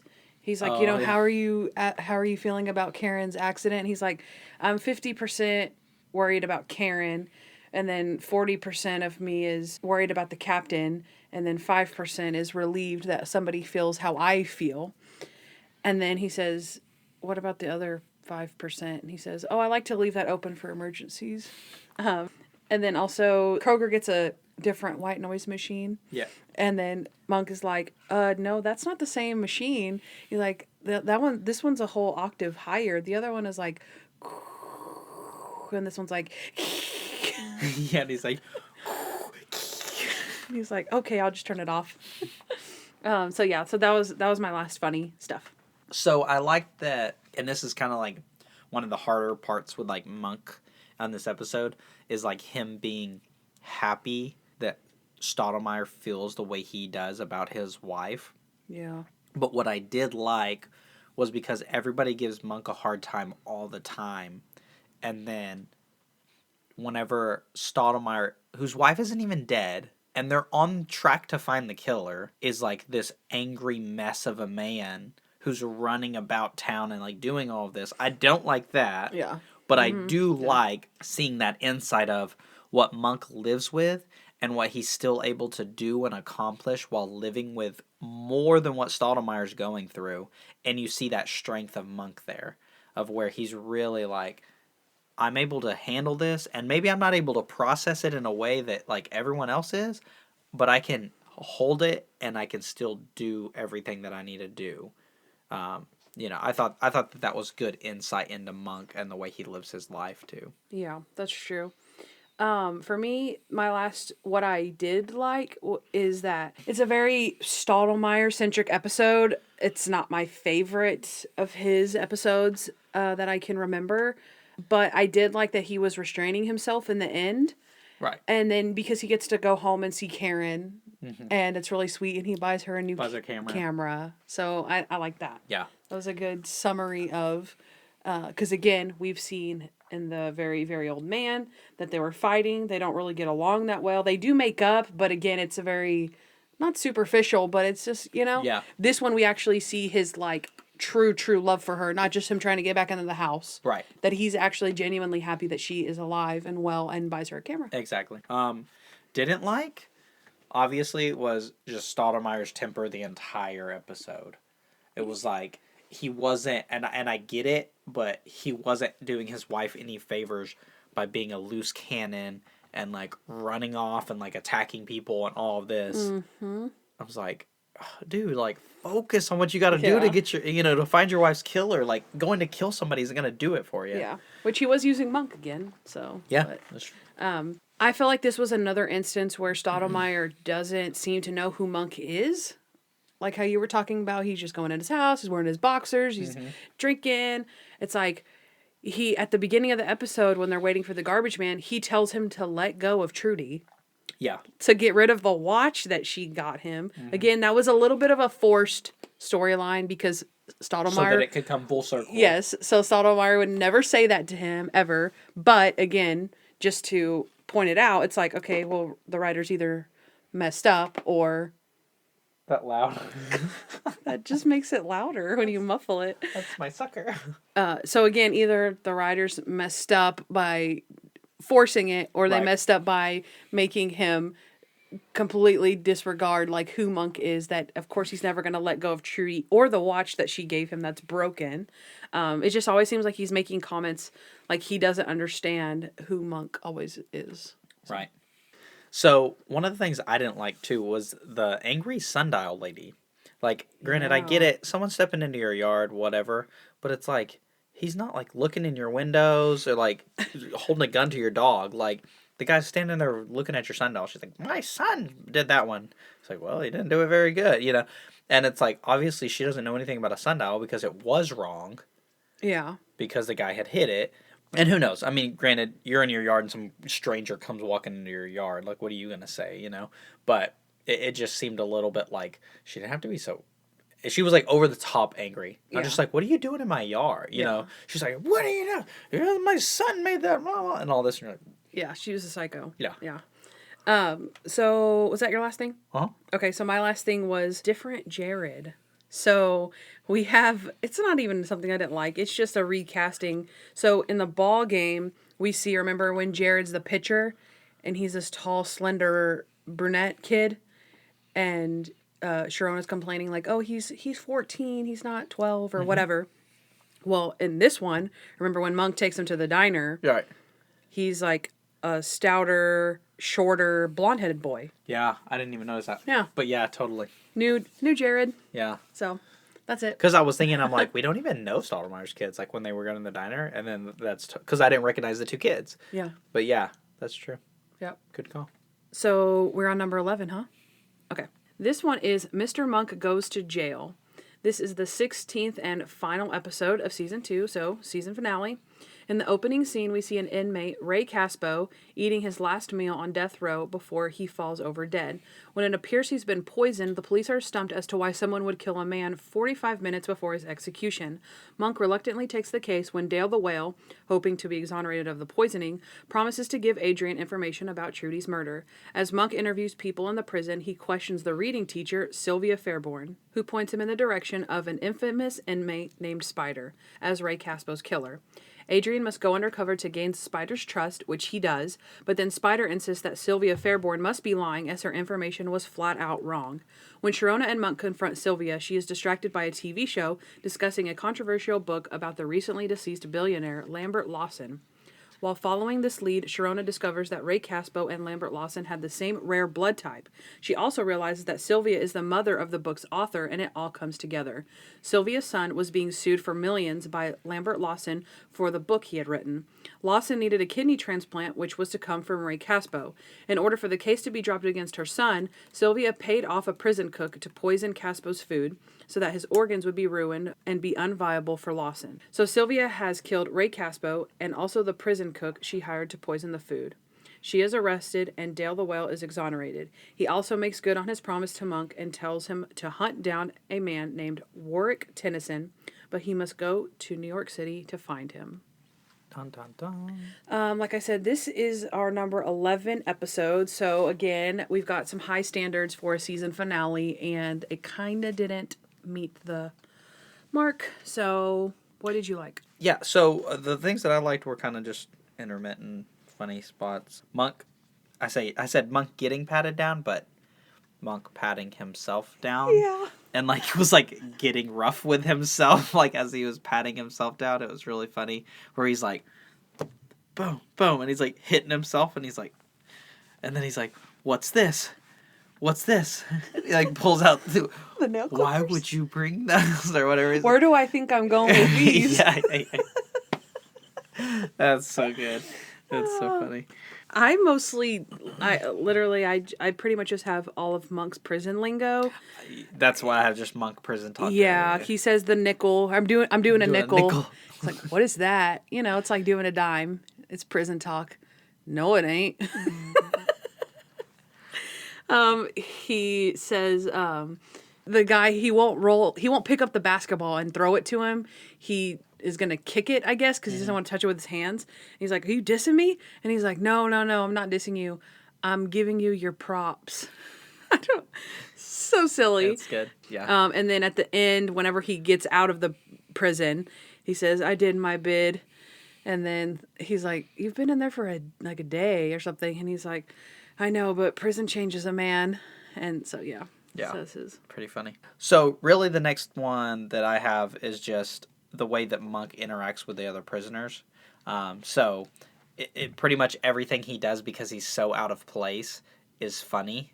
So from like the prison talk, but just all the way to like whenever he's out there and like it never works out good for him. So I touched on it a little bit earlier, but like when the Nazis are attacking him and he's like adjusts the Nazi symbol, you know, and like, and then at the end, whenever they're like chasing him and he dives into the laundry, yeah. So it's like really like all of those interactions are like funny because he's like scared for his life, but essentially is like running away or is like just whatever interacting with them. Yeah, like when Spider is helping him, and then he closes the door back to the laundry. Spider's beating up the guy, and then he's like, "Oh, awesome!" and then he shuts the door back. And then his interaction with the guy with the dread that's like hanging out or whatever, and he's like wants him to put it up in his hat and all that kind of stuff. Like so, just all of that combined, I think is pretty funny. Honestly, didn't have much else that I liked, which is weird because I usually love undercover episodes. And I mean, honestly, to be fair, I think I remember really enjoying it the first time around. I guess it's just not one of my favorites to like repeat watch. I think I don't like the feeling that Monk is in danger all the time. Yeah. Like throughout the episode. I think that's what. Okay, so I will say that I did like, this is a line from Dale, surprisingly, but I feel like it's a very, I mean, this could be like the tagline for the show. Like, he says, your fear is huge, but your curiosity is huger. And I'm like, ooh, that's good. Yeah. That's what it's about. I think that leads you into what I don't like about the episode and like anything to do with Dale the Well. Oh, absolutely. Like, yeah. The guy's nasty and like perverted and you touched on it earlier. Like he knows everything, but yet he pulls the strings and he plays Monk and he hates Monk and he like does all of this just out of like spite. And it's like the whole thing is just like ugh. Yeah, I don't like that. I don't like Monk doing something as a favor for Dale, even if it's for information about Trudy. Because you don't trust him. Yeah, no. Yeah, you never trust him. You're not like, oh, well, at least you're like, no.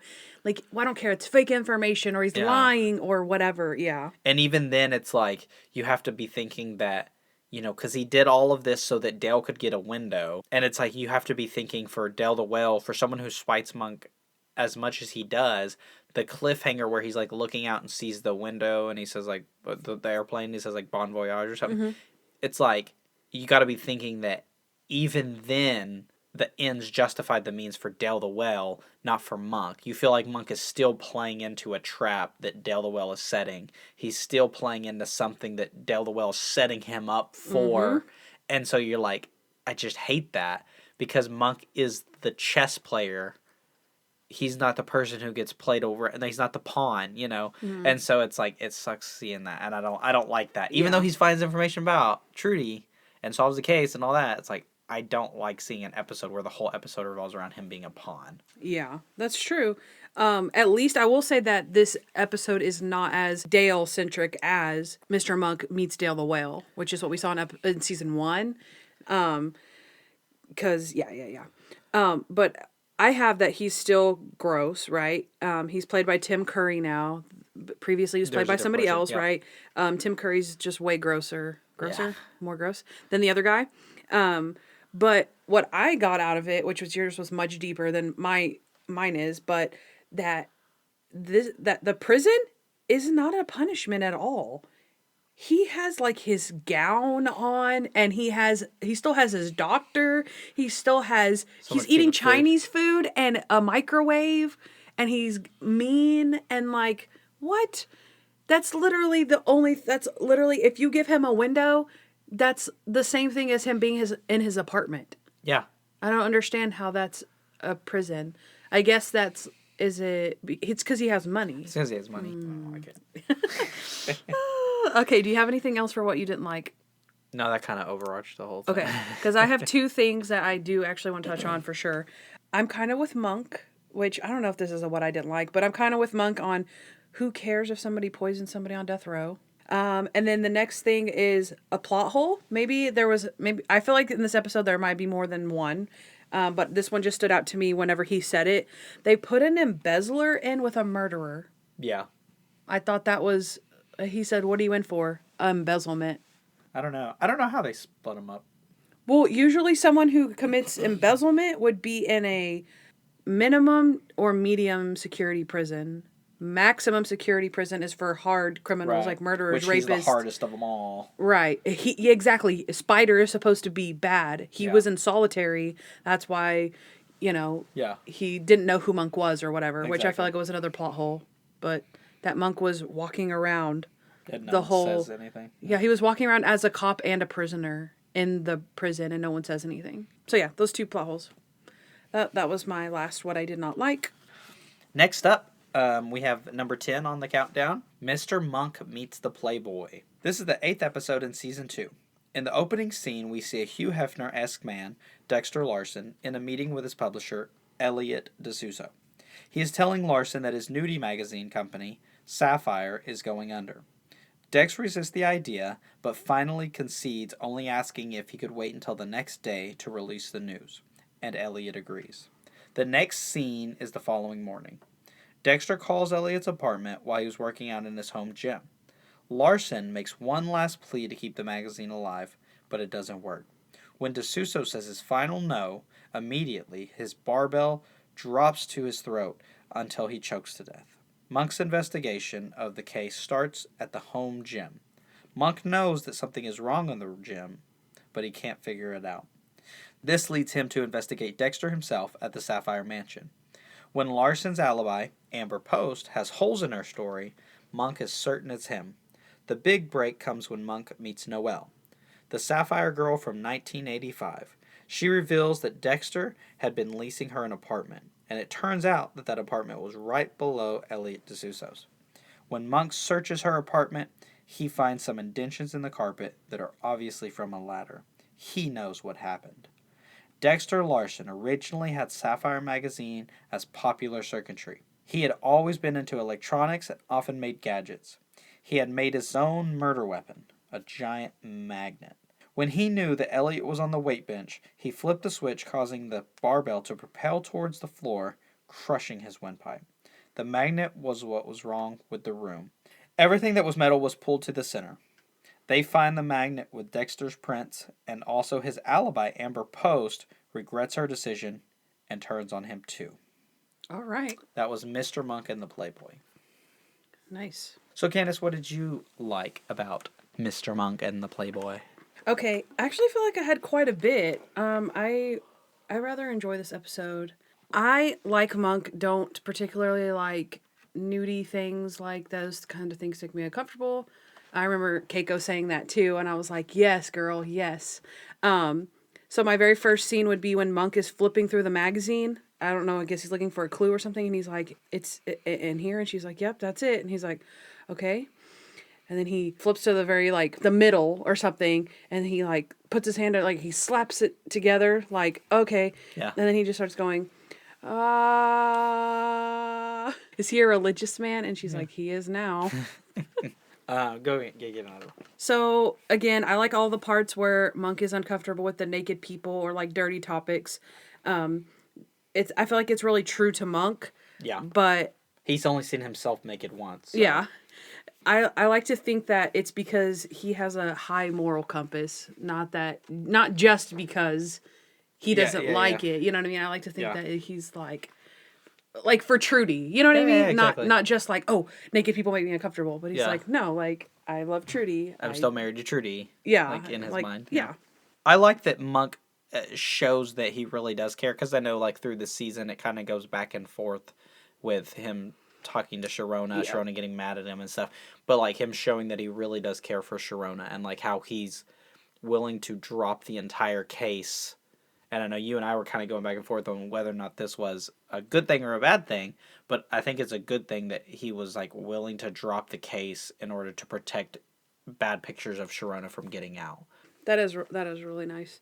To go off that, a funny part whenever she says, did you see those pictures? And Randy?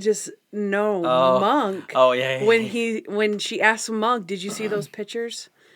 And he has like the longest pause, and you can't see what I'm doing, but he just basically like, he's like, yeah. A longest pause ever, and then he's like, no.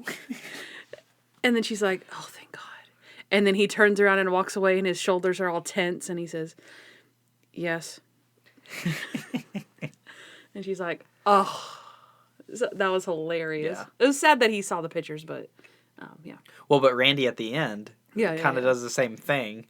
He's like, here's these pictures or whatever, and he burns them and throws them in the trash can, and she's like, Randy, did you look at those pictures? He's like, Yeah, I don't think he says anything. Yeah. He's just like, oh crap. And then walks off. Yeah, that was pretty good.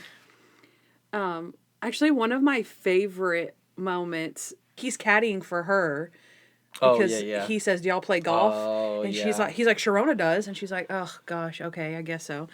And then she goes to hit a ball, and she's like, "All right, give me a 3 club," and he's like, "Wait, you need a 1," and she's like, "No, it's too big. I need a 3," and he's like, "No, but you need to use a 1." And he's like, "You're crazy. Just give me the 3 club." And he's like, "No, it's got to go in order," and she's like, "Okay, give me the 1," and he's like, "All right," and she's like, "Now give me the 2." And he gives it, and then she takes the clubs and she chunks them into the woods, and then she's like, "All right, now give me the 3. Now it's the first club." And he's like, "Okay then," and gives it to her, and he's like, "Was it that hard?" I love that. I don't know. I love that part. I don't know why. He's too much. I love it. That's funny. Okay, I liked whenever he was so all the girls are hanging around the Sapphire Mansion. Oh my gosh, I didn't put this and then one. they all come in, and it cuts to the scene where he's reading his one of Trudy's poems, and they're all they're crying. And he totally killed the mood of the whole party because they're all in there crying. And the poem was really good too. Yeah. And I thought that was really funny. I don't remember what it says. And he's like, "Oh, and then my love for you is forever," or whatever. And they're all like, "Oh," and then someone comes in like, "Hey, you want to get in the pool?" And they're like, "I just want to go home." Yeah. Oh, I do. That was a really funny one. I missed that one. This one's really goofy. When Randy is interrogating Amber Post in the interrogation room, and he's like, "I know you're a liar because you never mentioned that you had a kid in your profile, and you didn't mention blah blah blah." And she's like, "Just so you know, those profiles are fake." And he's like, like he's shocked. I love that. Completely shocked. He's mad that they're fake. Yeah. Okay, I have one more thing. Yeah. And it's a really great moment. Sharona and Benji's talk. Oh, yeah. That is a great moment. It's a great acting by Biddy Schramm. And Benji, it was great acting by Benji also. And once again, it shows that Benji is a really solid kid. In that scene, right, has to be really serious with him. Like, you know what, these pictures are going to get out. And if they do, it's because I put away a really bad guy, and your friends might be talking about it at school. And then, Benji, she's crying while she's saying this. And Benji's like, "Mom, you can't just let a bad guy go just because I might have a bad day at school." Yeah. And that was really sweet. Yeah. And then, sorry, I have one more thing is connected. I don't know why, but a bad A Sharona moment whenever she finds out that Monk is being blackmailed by Dex, and she confronts him in his little basement where he makes his little gadgets or whatever. Yeah. And she calls him a porn peddling creep. And if you come after me and my son, I'll make sure that your life is ruined, basically. Yeah. I was like, oh, snap. And then she comes back in and she's like, "Let's take down this SOB." And he's like, "What about the pictures?" And she's like, "Forget about the pictures. We're taking him down." I was like, oh, snap, that Sharona. is true. Yep. Oh, that's all for what I have, for what I like. What'd you have on don't? Dexter Larson, okay, he's a creep and he's a pig and, of course, a murderer. I just really dislike pervy murderers. I don't know why. But the whole Sharona thing, that he even mentions Benji, like, "Oh, I know Sharona has a son." Like, what a creep. Mm-hmm. You're literally threatening to send out naked pictures of a child's mother mentioning the child. Yeah. How messed up could you possibly be? Exactly. Like, that's crazy. I kind of only had one overarching thing, was just the whole Playboy kind of aspect of it. Like, yeah. And him, like, being the kingpin of it all, and being this creeper weirdo. Yeah. And I like how it's so, like, Hugh Hefner. Like, I mean, he is supposed to be Hugh Hefner because it's Sapphire, Playboy, Dexter Larson, Hugh Hefner, and they make him a murderer and everything. It's kind of weird, but whatever. Oh, I have something else that I liked that I didn't put, was the magnet thing. Oh, you did like that. Yeah. I like that a lot. I feel like that one's really clever. We did find a plot hole with the magnet disregarding thing. the fact that maybe he could have, slid the bar to the side. Yeah, we felt like it's crushing his windpipe, but if the magnet was that strong, it would have tilted the bar to like one side because the bar was already kind of tilted, and it would have just like flung to the floor, and then he would have been freed. So that was kind of a plot hole. But I really like the magnet part when they're at the mansion and he takes Dexter's statue and puts it on the table, and then Randy's underneath the table and he turns the magnet off, and Monk is able to lift it, and then he turns it back on and Dex can't lift it. And so he's like, we found it. And that was awesome. That was awesome. So I think we're at... This is the last of the bottom of the 8. Yeah. Okay. Awesome. Here we go. Mr. Monk goes to the ball game. This is the 3rd episode in season 2. In the open, we see Lawrence Hammond, a billionaire software tycoon, and his wife being berated by TV reporters with questions of Mr. Hammond misleading his investors. Then we see the couple get into their car and input their GPS system to Skyline Hills Resort. When it says they've arrived, they are both confused as it's clear they are not at the resort. They drive into a secluded parking lot where a masked assailant is waiting for them. As soon as they park, he shoots right through the window and kills them both instantly. Monk is called in for the high-profile case. He realizes that the wife was the first victim, so the perp was after her. He finds out that she was having an affair with a famous baseball player, Scott Gregorio. It turns out that he had been getting harassed recently, requiring bodyguards. Monk knows it's all connected but doesn't know how. So what happened was Gregorio was about to break the home run record of Darryl Grant, and the man who had caught Grant's record-breaking ball back in the day was trying to protect its worth, estimated at least $1 million. He had tried harassing Gregorio, tried breaking his arm, but when that didn't work, he decided to kill his girlfriend, Mrs. Hammond, to throw him off his game. Ultimately, it works, but the ball is chewed up in the end by his Doberman pinscher, Toby. Oh, hey, Toby. Mm. Toby? Toby, release! So what did you like about this episode? I kind of liked two things. They kind of go hand in hand. With Monk and Benji, their kind of relationship of how even though, you know, we talked about earlier, like Monk doesn't really like kids, but he does like Benji, things like that. But him helping Benji, giving him the pep talk. Yes, I have that. Even though it wasn't really helping at all, but it was really funny. But they obviously have an understanding of like, look, like, I'm going to talk to you, just act like I'm doing something. You know what I mean? Like, they have a relationship where they both understand that. I think even Benji says, like what are you... Why did she want you to talk to me? Yeah, why does she want you to talk to me? So I thought that was really funny, where he's, like, doing hand signals, like baseball hand signals. Like, and then he's like, hold the bat like this, and Benji's like, no, it's like this. Yeah. And he teaches Monk how to hold the bat. Yeah. That's funny. Yeah. But, sorry, the one that goes hand in hand there with that, though, is...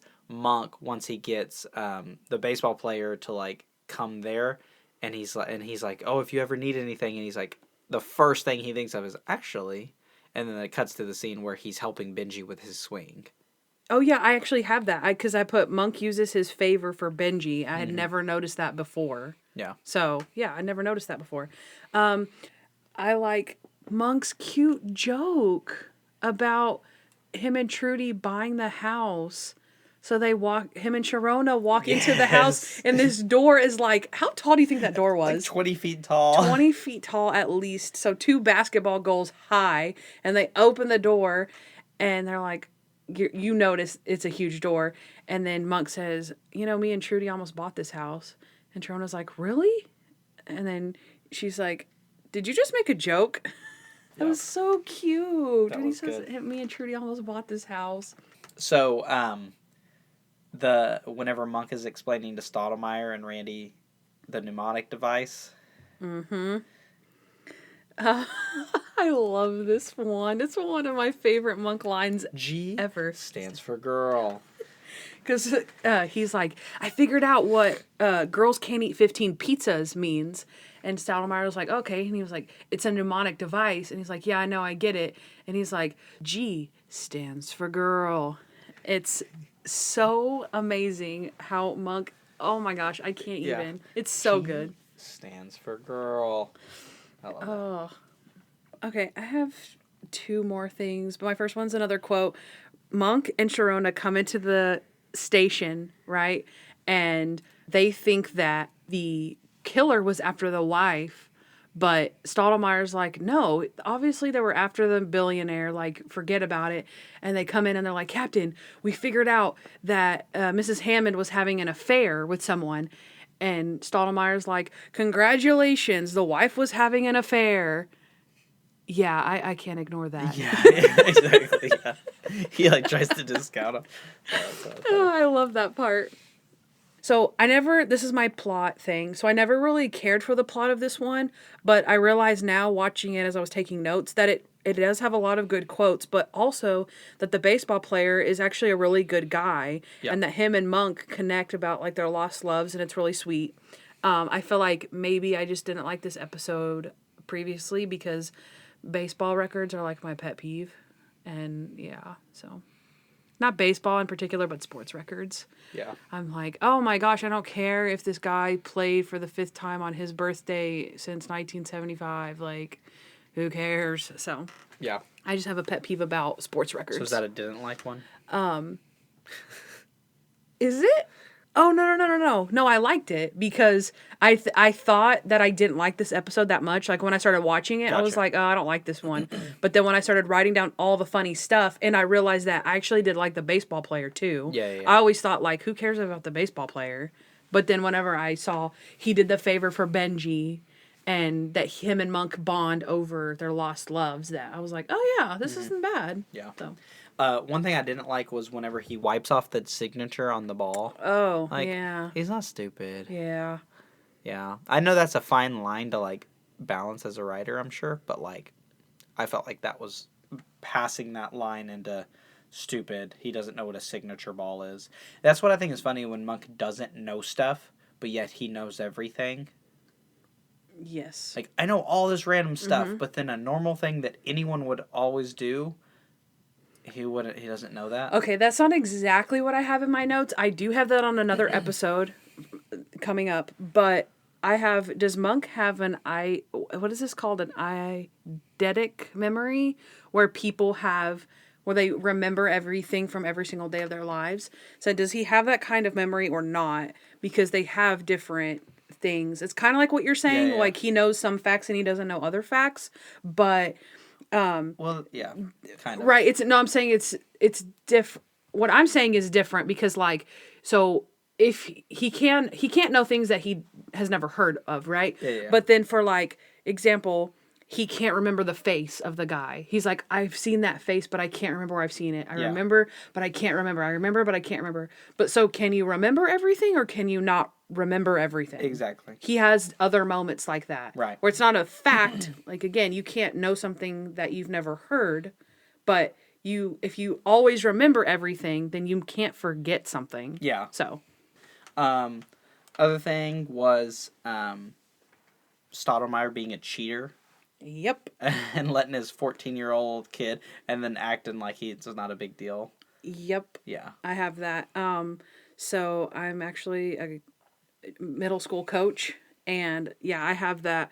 Non-eligible kids, that's the worst. You're like, okay, that's a full-grown man. Like, you can't be playing against these little kids. Yeah, I don't like that. So Monk is the umpire, right? And he does like a lot of OCD things.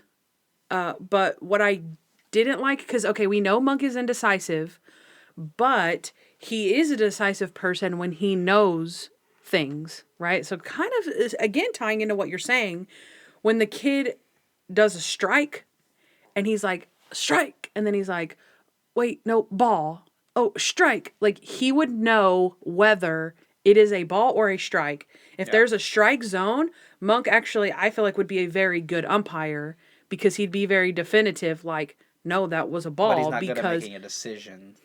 Right, but what I'm saying is that it's not a choice, though. Yeah, exactly. It's not really a choice. It's for him, where other people, it's like, oh, I'll have some discretion, or it's a ball strike.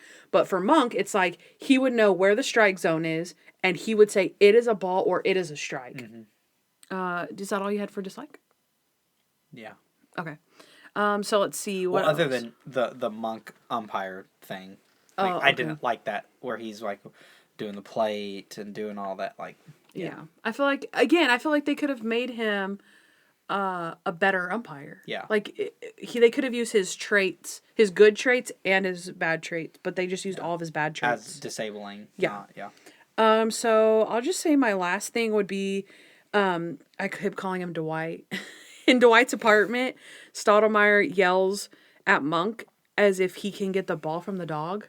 Yeah. Like, nobody else can get the ball away from the dog. And then Stottlemyre's like, Monk! Like, what are you gonna do to try to help get the, like... Toby, sit. Yeah. You don't think giant dogs is on the list of phobias somewhere? Exactly. Because I'm pretty sure that it is. And then so the dog comes charging at Monk, so he opens the door to let the dog out. Like, I think I would have done the same thing. Yeah. Like, I'm almost certain that if a Doberman Pinscher who was aggressive like that was coming at me, I would have opened the door. So, I didn't like that part. I think that's it.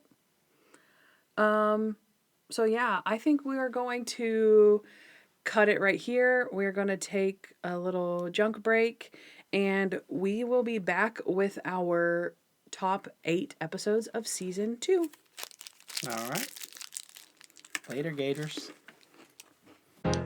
Hey guys, thanks for listening to the Junk Monk podcast. We'd love to hear from you, so please rate and review us wherever you listen to podcasts. Also, follow us at Junk Monk Podcast on Instagram.